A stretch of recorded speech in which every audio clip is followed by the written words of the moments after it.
অসাধারণ নিরামিষ বাঁধাকপি, খুবই সুস্বাদু। এভারগ্রিন 757 চ্যানেলে আপনাদের স্বাগত। আজ বাঁধাকপি রান্না করব নিরামিষভাবে। ভিডিওটা সম্পূর্ণটা দেখার জন্য অনুরোধ রইল। Please like, share and subscribe please.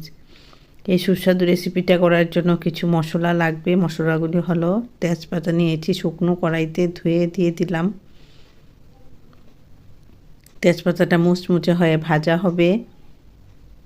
বাকি আরও মশলা দেব। জিরে 1 চামচ, মৌরি 1 চামচ, ধনে 1 চামচ। মশলাগুলি ভাজা করব। শুকনো লঙ্কা আঙুল দিয়ে মুছে দিয়েছি। এরপর এগুলি ভাজা করে নিচ্ছি। ভাজা মশলাটা লাইট ব্রাউন হয়ে ভাজা হবে। মশলাটা ভাজা হয়ে গেছে, গুঁড়ো করে নেব, তুলে রাখবো।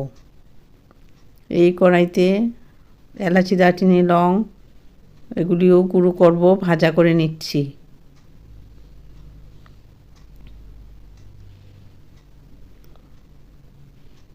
উল্টে পাল্টিয়ে ভাজা করব মুচমুচে করে। এগুলিও মশলার সাথেই মিশিয়ে নেব, গুঁড়ো করে নেব।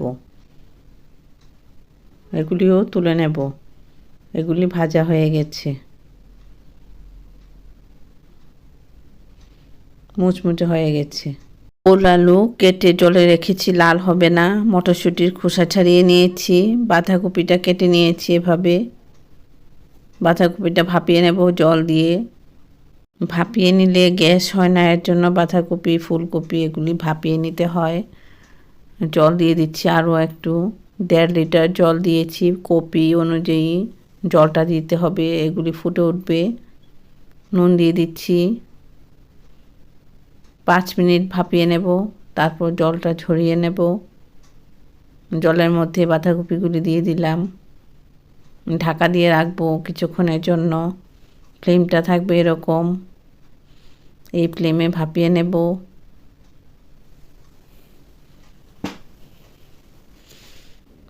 ফুটে উঠবে, ঢাকা দিয়ে দিলাম। ফ্লেমটা এরকম থাকবে।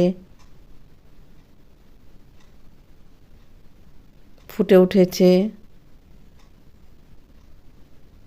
কিছুক্ষণ এভাবে নাড়াচাড়া করব। এরপর জলটা ঝরিয়ে নেব ঢাকা দিয়ে। কড়াইতে তেল দিলাম। কাঁচা তেলের গন্ধ করবে, তেলটা ভালো করে গরম করতে হয়, সর্ষের তেল। তেল গরম হয়ে গেছে। এখন ফোড়নে শুকনো লঙ্কা দেব, একটু কেটে দিয়েছি, না হলে ফেটে চোখে এসে পড়বে। আদা বাটাটা তেলের মধ্যে ভাজা করে নেব। নিরামিষ রান্না হচ্ছে, আদাটা ভাজা হচ্ছে। আদাটা ফোড়নে দিয়ে দিলাম। আদা ভাজা হয়ে গেছে। এখন বাঁধাকপি যে ভাপিয়ে নিয়েছিলাম এগুলি আদা বাটার মধ্যে দিয়ে দিলাম। এই যে ভাপিয়ে নেওয়া বাঁধাকপিটার যে জল ঝরিয়েছি, 1 কাপের মতো জল রেখেছি একটা আন্দাজে, তাহলে বাঁধাকপিটা সুন্দর ভাজা হবে। নুন দিলাম, হলুদ দিয়ে দিলাম। নুন হলুদ বাঁধাকপির সাথে মিশিয়ে নিচ্ছি। কাঁচা লঙ্কা কুচি দিয়ে দিলাম ঝালের জন্য। কাঁচা লঙ্কাটা মিশিয়ে নিচ্ছি বাঁধাকপির সাথে।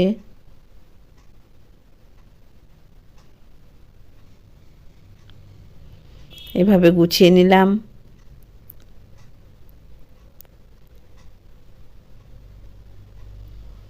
ঢাকা দিয়ে রাখবো কিছুক্ষণের জন্য। ফ্লেমটা এরকম, এরপর লো করে দেব। আলুগুলি দিয়ে দিলাম, কাঁচা আলু, মটরশুঁটি এগুলি সব বাঁধাকপির মধ্যে সেদ্ধ হবে। হলুদ দিলাম আরও একটু। আলু দিয়েছি, মটরশুঁটি দিয়েছি, নুন দিয়েছি।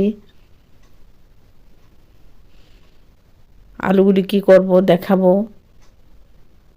আলুগুলি সব, বাঁধাকপি তো গরম সেদ্ধ হয়েছে, এগুলির ভেতরে দিয়ে দিলাম আলুগুলি। এখন আলুগুলি সুন্দরভাবে সেদ্ধ হয়ে যাবে। অল্প তেলে রান্না, আলুগুলি ইচ্ছা করলে আলাদা করে ভাজা করা যায়, তবে আমি এভাবে রান্না করি, অল্প তেলে হয়ে যায়, রান্নাটা ভালো হয়, খুব সুস্বাদু রান্না হয়। আলুগুলি আমি 10 মিনিট পর নাড়াচাড়া করছি, অনেকটাই সেদ্ধ হয়ে গেছে। এভাবে গুছিয়ে নিচ্ছি।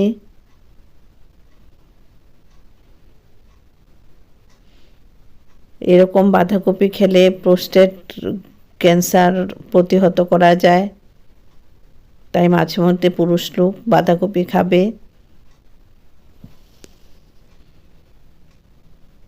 ওই যে ভাজা মশলাটা গুঁড়ো করেছি এটা দিয়ে দিলাম, মশলাটা মিশিয়ে নেব।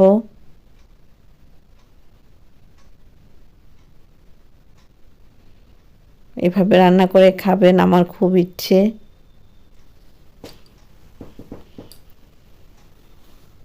সরস্বতী পুজোতেও এরকম বাঁধাকপি রান্না করা যায়। চিনি দিয়ে দিলাম 1/2 চামচের মতো, চিনিটা মিশিয়ে নিচ্ছি।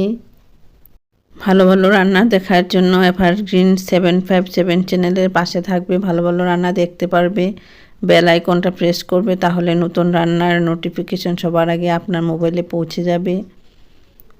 এভাবে রান্না করে খাবে, আমার খুব ইচ্ছে। অল্প তেল অল্প মশলায় সুস্বাদু রেসিপি, এবং বাঁধাকপি খুব ভিটামিন, এটা খাওয়া কিছুদিন বাদে বাদে খুবই দরকার। ভালো থাকো, সুস্থ থাকো, ধন্যবাদ।